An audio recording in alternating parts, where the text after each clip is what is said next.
Welcome to Resilient Schools. This is the podcast where we help you make your school resilient, which means that you have the ability to overcome anything that happens in your school. And today I'm excited to have Rebecca Lewis-Pankratz on the program.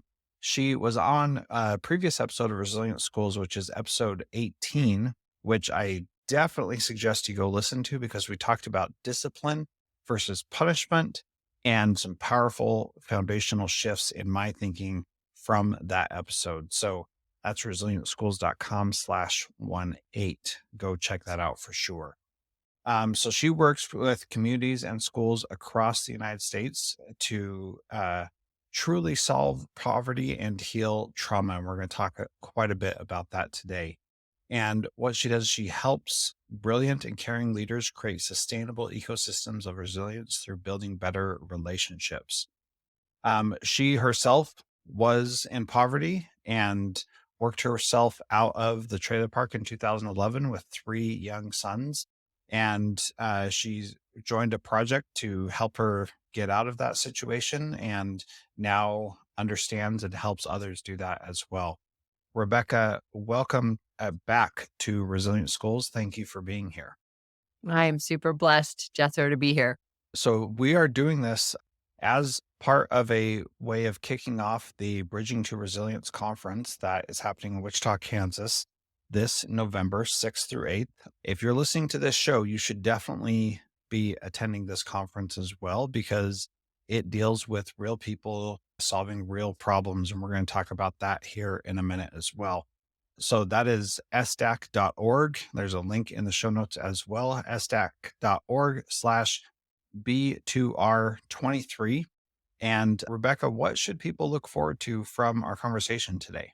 Jethro, it is always a great pleasure to just sit and discuss possibilities and ideas, but really it's this understanding that when we invite some of the folks to the table who are experiencing the issues we are trying to solve, we can get there much faster and it is more meaningful. And so really just kind of helping educators and people that work with humans that might be struggling with certain plights to understand the people that are experiencing the issues you're trying to solve. So in schools, we often say at-risk parents, right? They need to be at the table as collaborators and solution creators, right? And so that is really what Bridging to Resilience is about. But there's a huge backstory to all of that about how powerful that concept is. And so we'll have parents there who are experiencing poverty to help guide and lead us, administrators, educators, thought leaders, tons of strategies and resources, and also students on stage sharing with us, hey, what works, what doesn't, and watching the power of them become resilient through the approaches that educators are using. And so kids with tough stories coming up and saying, this isn't my story anymore. I'm not going to accept that. Right. And so it's going to be a great episode. Yeah, for sure. I think one of the big takeaways for me is hearing some of your stories of what's happened in the past and how these people really change minds about what educators perceive about them and their situation. That to me is really powerful. So again, Rebecca, thank you. Also, the Bridging to Resilience Conference, sdac.org/B2R23. Definitely got to go check that out. And we'll get to our interview with Rebecca here in just a moment. All right. So Rebecca, you talk about this idea of building solutions for people who are facing the problems while they're right there with you. Tell me about that idea and what that looks like and how you actually do that.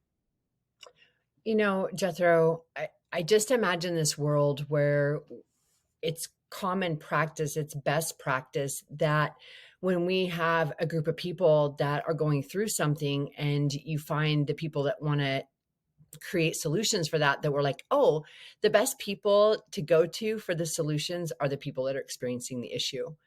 And I think so often we have so many people that want to create change, but there's this hesitation to actually go to the folks in the middle of the struggle and say, what do you guys need? What do you think needs to happen here? Like we're missing this gold mine of, I think, opportunity to really create meaningful solutions and also tap into the internal resources that lie within individuals. So where I experienced this as a person is, as a single mom in the trailer park, and I bump up against this poverty project. And the first night I got there, they were like, we see families struggling in our community, and we think that the root cause of that struggle is poverty, and we want to solve it. And we need people like you who are living it to tell us what to do and to tell us what you need. And we were all just we just sat there, me and about 8 other parents in a room, and we were just kind of like, you mean you want to know what we think? And they invited us to the table, not just as informers, right? But also as solution creators.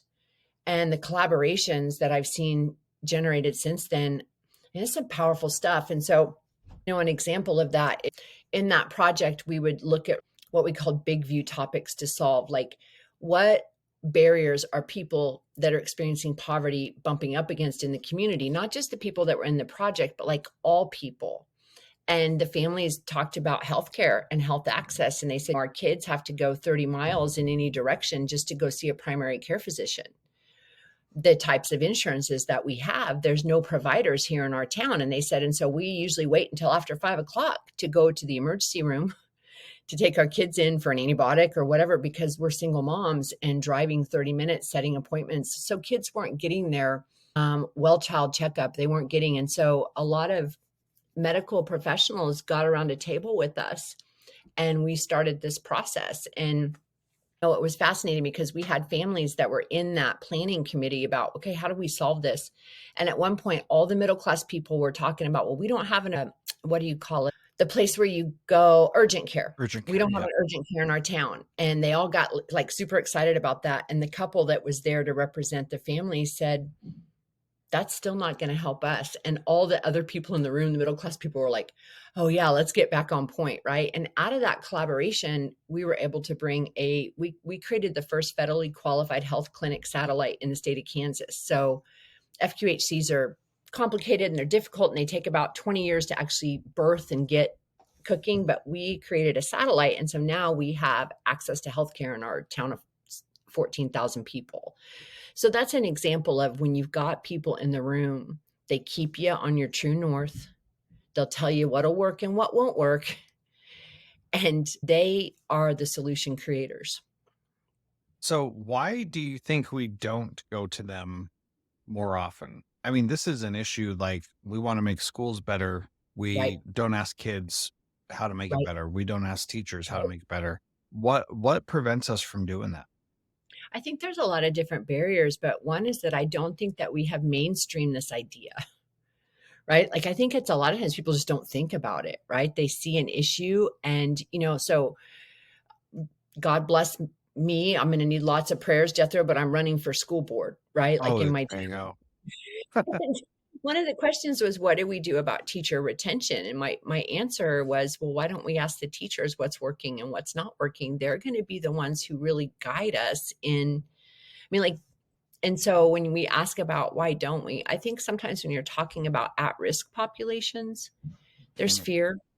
There's fear to be in the room together. There's fear to burden people. There's fear of folks not understand, Robert's rule of order. There's all of these different little kind of nuances that I think prevent people from just going, let's just get in the room and sit down and have conversations, right?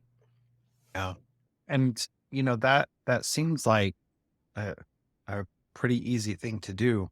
But the people who are affected by the decisions are not always often the ones who are making the final say on the decisions. And the school board is a good example of that. In some situations, it's even inappropriate for the school board to talk directly to teachers, not in a public forum.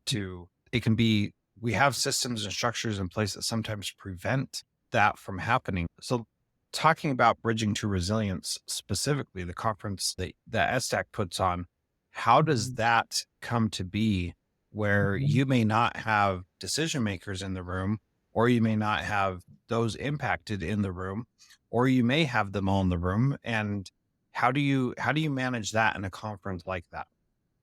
Yeah, Jethro. So bridging to resilience is like one of the most, I think, meaningful experiences that I get to be a part of. I get to be a part of a lot of cool experience, but this was kind of like the birth of this idea of, okay, let's have a conference where the people that we're actually meeting about and trying to find answers to work, like, why don't we have them there? And so I think when we talk about trauma and trauma informed and resilience, I mean, we just need to understand that that doesn't live in a certain neighborhood and that doesn't live in a certain town and it's not a certain race or a certain income, right? That is a story about all of us. But poverty, which is also part of bridging to resilience, that is something that a group of people is experiencing. And I always tell people, poverty doesn't mean abuse and neglect. Poverty does mean toxic stress, right? When you've got a lot of survival mode happening in your life, your stress response system is just overactivated by nature. So we designed that conference to have parents who are experiencing poverty at the conference on stage in a panel sharing, like, hey, this is what's been really helpful for me. Here's some of the things that happen in school on a daily basis that really throw us into survival mode. Here's teachers that when they saw me, they made this huge impact. Here's the way that our family has experienced these demands. And so every year after that parent panel, we have tons of responses that are like, I've been doing this. I've been in the public education arena for 25 years and I have never, right? And so it's this really poignant way for folks to speak and share. And people that go to Bridging to Resilience, they walk out of there and they're like, I have those moms in my districts. I know that dad, right? I don't know that particular dad, but we all see the people we're surrounded with when we go through those experiences, right? And they're like, that panel changed me. I will never be the same educator. And then we also have these learning centers where kids find themselves not being able to be successful in a traditional school setting. So they end up in a learning center, right? Kids end up in our centers. And kids are also on stage talking about, who built my resilience? What's it like to be inside of a resilience-based school? How has this changed for me? And they talk about their future, Jethro. And you've worked with a lot of kids who can't see past today. And when you watch a student get up there in front of 300 or 400 people and talk about, here's where I was, here's what happened, and here's where I want to go next. Like, that they're starting to see, right? They're starting to see a vision for their life. We also do, we call it People of Resilience. It's like a human library, right? And we've got people that write their stories out and you can kind of check them out when we do that activity, and you can go and sit with someone and just listen, right? And we've had tons of different topics in that experience that put a face and a heart to some of the big challenges that we see in society, and really some of the things that our kids are experiencing, that it feels like we're just kind of feeling our way in the dark with a lot of the things that our students are dealing with. And you sit with these kids and they're like, here's what happened and here's what made a difference for me and here's what I need from you, right? And you can ask questions. And so anyways, I get super excited. And then of course we have educators and we've got administrators and we've got public health there and we have poverty projects and how to do that there. And so it's this host of, how do we all get better together and realize that our greatest asset is each other? Yeah.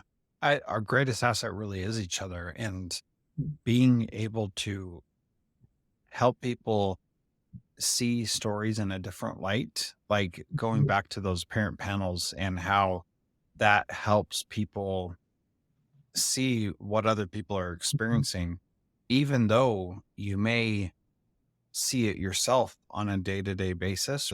The people that you see in your work, it's different when you hear them speaking in a situation where they're not typically given the opportunity to speak. And I think that's incredibly powerful. We did this thing at one of my schools where we would go and visit the home of every student before school started. And the reason why we did that was to show the families that we were willing to leave where we were and go visit them and tell them that we care about them enough to leave our school and go to them. And this, I thought, was incredibly powerful and so valuable for those families to see that we care about them. And what was really interesting is that teachers came back from that saying things like, I did not understand where my kids really lived in the city, in their homes. I didn't understand that, like, there's 4 families living in that same house, and 3 of the students that I'm gonna have this year all coming from that house. And we had to work really hard to not make it about that, Mhm. because we wanted to see these families as real people. Not We didn't want to go and like say, oh, life is so hard for them, we better like pay attention. We wanted them to know we really care about you. And it was really difficult to not make it about seeing where they lived and then judging them for that. Mhm. And so, Mhm. how do you find that balance of having people share their stories without judging them for where they're at? And I struggled with this greatly with my teachers, that they were like, totally focused on the wrong things. We're there to tell them we love them. That's it. Like, we don't need any judgment. That doesn't help us. How do you balance that so that people aren't judging others for decisions they've made or things that got them to that point, or anything like that? How do you make that work? That's a really powerful question, and so far, I think this is our 6th year of doing this conference. And so far, what I've seen happen is just the opposite. It's like people's stories and their authenticity and their vulnerability. You just feel the judgment drop in the room, and you can feel people's paradigms just like tipping over. The one thing that I have noticed that's been more an undesired effect of the process is that I think that a lot of, because we oftentimes have educators stand up and we do Q&A, like the families have been prepped and, and they know they don't have to answer anything they don't want to, but people in the audience start asking questions. And what I noticed, Jethro, is it's like all of a sudden there's this almost shame or guilt that people in the audience are experiencing because they didn't know.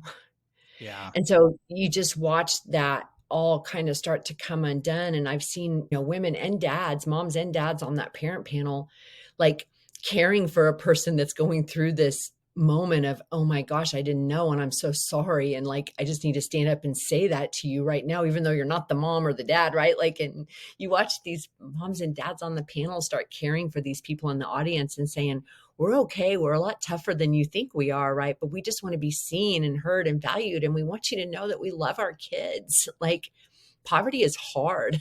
And most of the families that we're working with also they've experienced a lot of different difficulty and adversity. And they have, they understand about ACEs and resilience and how to do that kind of work with their kids. And so I haven't seen, I just, out of 6 years, I don't remember ever getting feedback either anecdotally or through written response that led me to believe that the magic didn't happen for someone that was in the audience. So I Good. think it's a really powerful experience, right?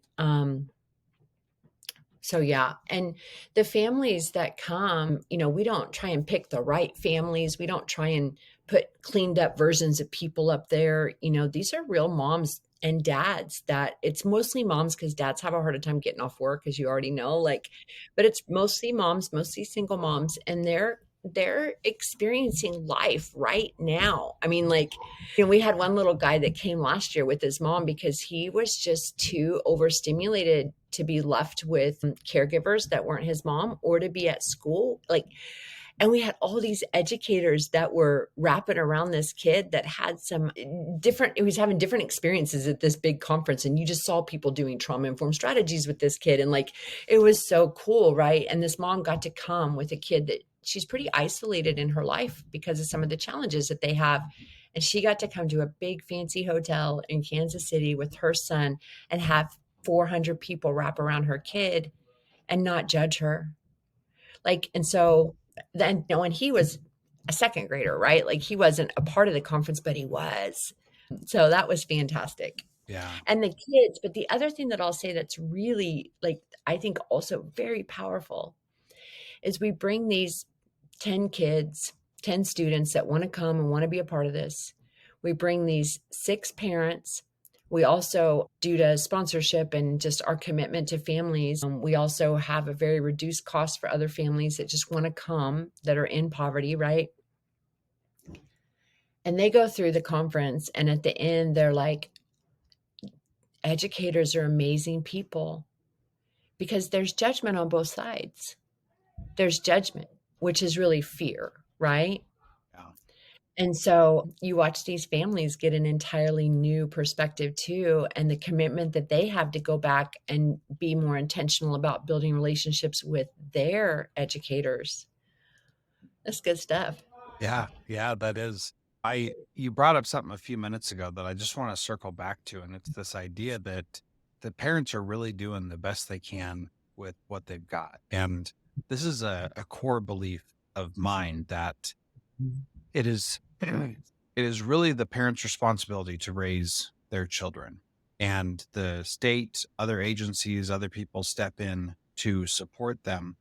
And one of the challenges that I see is that educators, because they've been trained and they have all this knowledge and experience and education, they sometimes get on a little bit of a high horse about, I know what you need to do to quote unquote fix your child or Mhm. raise them right. And what parents really need are partners in that. They don't need people saying this is what you should do. They don't need judgment or any of that kind of stuff. What's your perspective on that? Do you think I'm off base? Mhm. You think that's in line?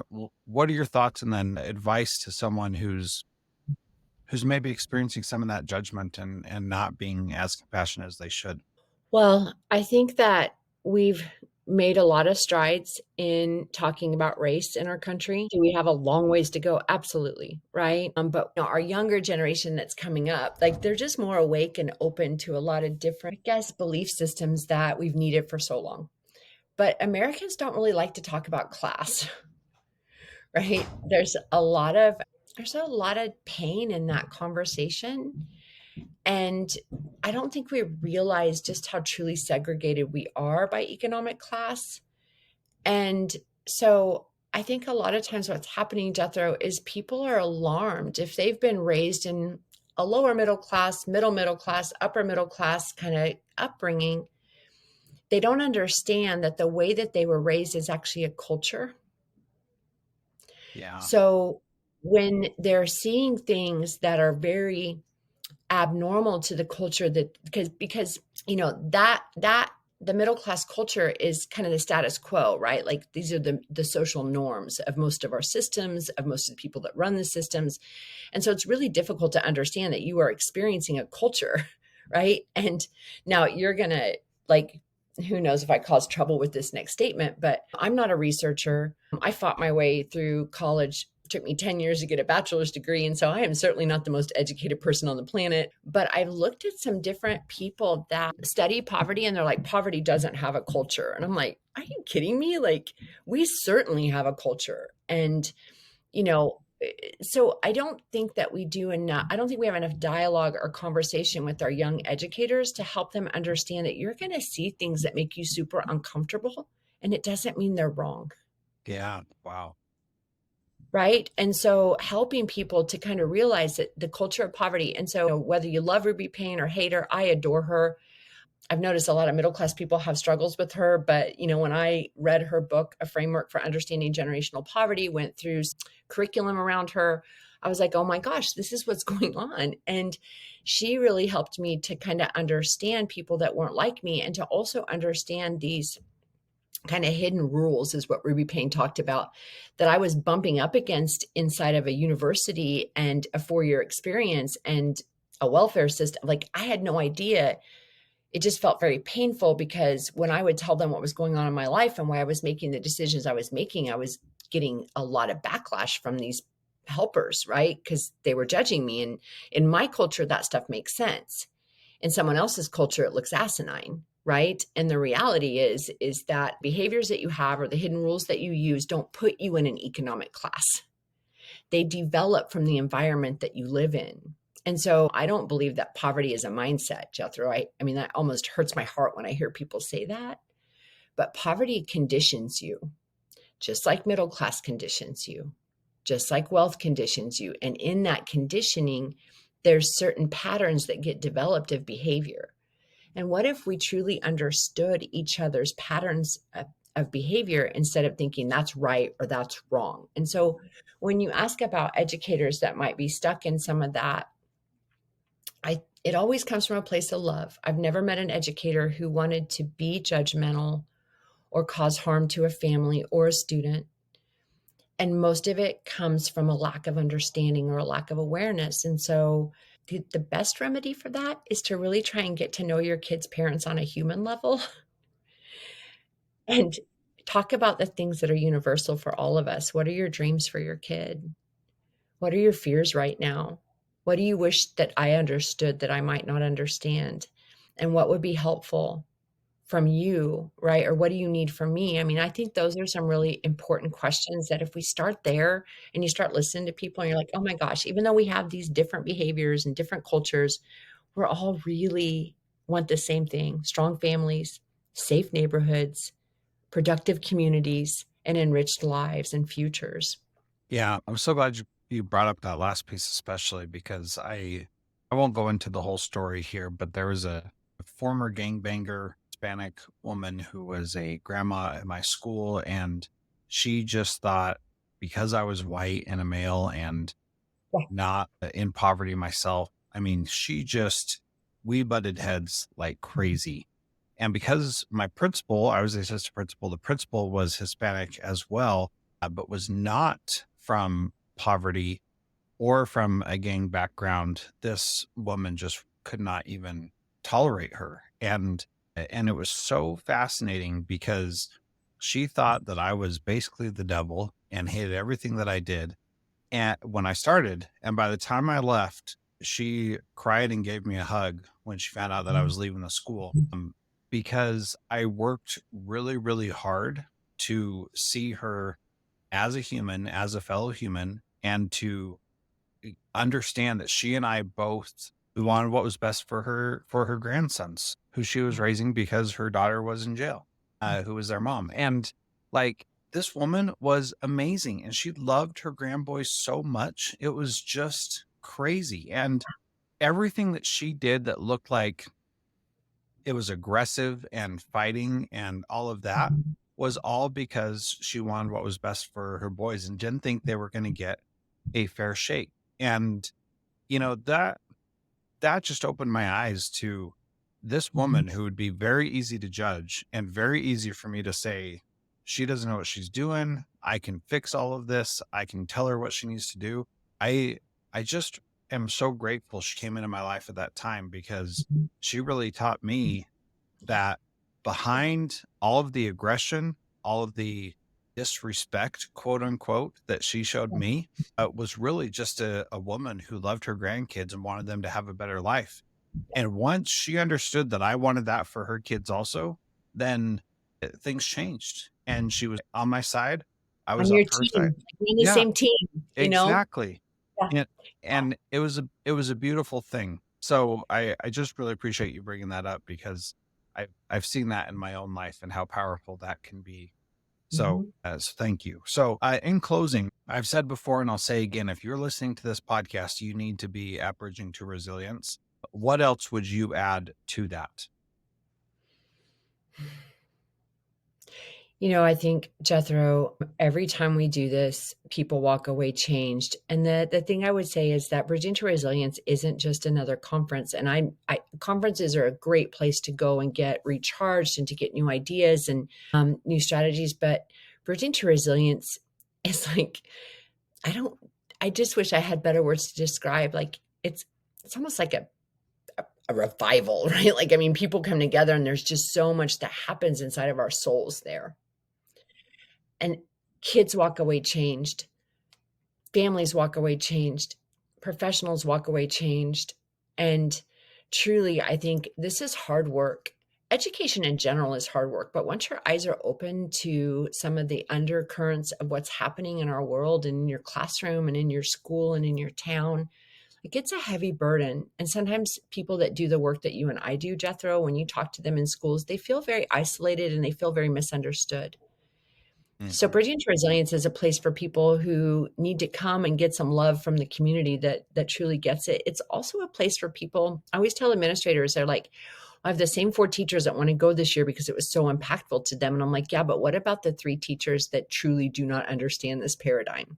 Yeah. Yeah. Send them to Bridging to Resilience, and I promise they will leave changed. And so, just kind of open up like who should go. Well, everybody should go, but if you have to make decisions, I always say send a couple that are on fire for this and send a couple that are very, very unsure.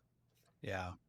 I think that's great advice. And having that opportunity to hear real stories from real people who are really going through some tough stuff is an incredibly powerful thing. So definitely, if you're listening to this, go register SDAC.org/B2R23. I always mess that up. B2R, you got Yeah, it. B2R23. Go there, register. You will not regret it. And I'm really excited about this conference. Looking forward to being there myself and sharing more great stuff from this conference with other people through this podcast as well. So, Rebecca, thank you again for being part of Resilient Schools.